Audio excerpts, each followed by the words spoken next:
తిరుపతి తొక్కిసలాట ఘటనపై deputy CM Pawan Kalyan serious అయ్యారు. బాధితులకు టీటీడీ బోర్డు సభ్యులు క్షమాపణలు చెప్పాలన్నారు.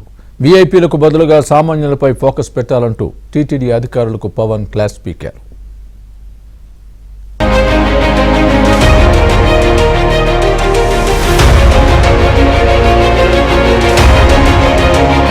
తిరుపతి తొక్కిసలాట బాధితులను డిప్యూటీ సీఎం పవన్ కళ్యాణ్ పరామర్శించారు.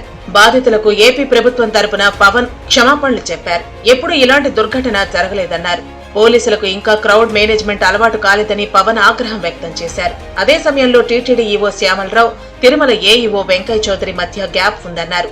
ఘటనకు టీటీడీ ఈవో, తిరుమల ఏఈఓ బాధ్యత తీసుకోవాలని పవన్ ఘాటు వ్యాఖ్యలు చేశారు. We can never get back the lives, but ఎప్పుడు ఇలాంటి దుర్ఘటన జరగల. కేవలం ఇది ప్రతి చోట వినిపిస్తుంది, క్రౌడ్ మేనేజ్మెంట్ సరిగ్గా జరగలేదు అని. అంటే 4 లక్షల మంది గరుడు సేవకు వచ్చినప్పుడు ఎప్పుడు దుర్ఘటన జరగల. 2500 మంది జరిగినప్పుడు కొంతమంది అంటున్నారు దీంట్లో ఏదైనా కావాలని చేశారా, ఇది కావాలని ఉద్దేశపూర్వకంగా చేశారా, ఆ కోణం కూడా చూడాలి. ఎందుకంటే నిర్లక్ష్యం కావాలని వహించారు. ఎందుకంటే నాకు ఇప్పుడే అనిపిస్తూ ఉంది, కొత్త టీటీడీ బోర్డు ఉంది, దీనికి పూర్తి బాధ్యత ఎగ్జిక్యూటివ్ ఈఓ టీటీడీ గారి బాధ్యత తీసుకోవాలి, అడిషనల్ ఈఓ ఆయన బాధ్యత తీసుకోవాలి, డిప్లాయ్ చేసిన ప్రతి పోలీస్ అధికారి బాధ్యత తీసుకోవాలి. దీనికి తిరుపతిలో తొక్కిసలాట జరిగిన ప్రాంతాన్ని పవన్ పరిశీలించారు. ఘటన ఎలా జరిగిందని అధికారుల నుంచి వివరాలు సేకరించారు. అనంతరం తిరుపతి స్విమ్స్ ఆసుపత్రిలో చికిత్స పొందుతున్న క్షతగాత్రులను పవన్ పరామర్శించారు. ప్రభుత్వం తరపున పూర్తి అండగా ఉంటామని భరోసా ఇచ్చారు. టీటీడీ అధికారులపైన పవన్ సీరియస్ అయ్యారు. భక్తులకు మెరుగైన సేవలు అందించడంలో అధికారులు విఫలమయ్యారన్నారు. అధికారుల తప్పులకు మేము తిట్లు తింటున్నామని పవన్ ఆగ్రహం వ్యక్తం చేశారు. ఈ ఘటనపై లోతైన దర్యాప్తు జరగాలని, బాధ్యులైన ప్రతి ఒక్కరిపై కఠిన చర్యలు తీసుకుంటామని పవన్ హెచ్చరించారు.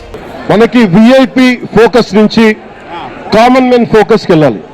విఐపీలు ముందు కాదు, ప్రథమ priority, first priority should be common men. సామాన్య భక్తులు వాళ్ళు ప్రయారిటీ కావాలి. టీటీడీకి ఈఓ గారికి కానీ అడిషనల్ ఈఓ గారికి కానీ నేను మీకు ప్రత్యేకించి తెలియజేస్తున్నాం, విఐపి ఫోకస్ నుంచి సామాన్యంగా వచ్చే భక్తులు ఫోకస్ అవ్వాలి. ఇది మటుకు కరెక్ట్ చేయాలి. ఎందుకంటే 9 గంటలు, 12 గంటలు, 8 గంటలు ఇది తప్పు. ఇది సమూలంగా ప్రక్షాళన జరగాలి. కుదిరితే 1-2 గంటల్లో వెళ్ళిపోవాలి, లేదంటే వాళ్ళు విశ్రాంతి గదుల్లో వెయిట్ చేయాలి. టీటీడీలో ప్రక్షాళన జరగాల్సింది చాలా ఉందని పవన్ వ్యాఖ్యానించారు. అలాగే చనిపోయిన వారి ఇళ్లకు వెళ్లి టీటీడీ పాలక మండలి సభ్యులు క్షమాపణ చెప్పాలని పవన్ సూచించారు. టీటీడీ పాలక మండలి వీఐపీలకు బదులుగా సామాన్యుల దర్శనాలపై దృష్టి పెట్టాలని పవన్ సూచించారు.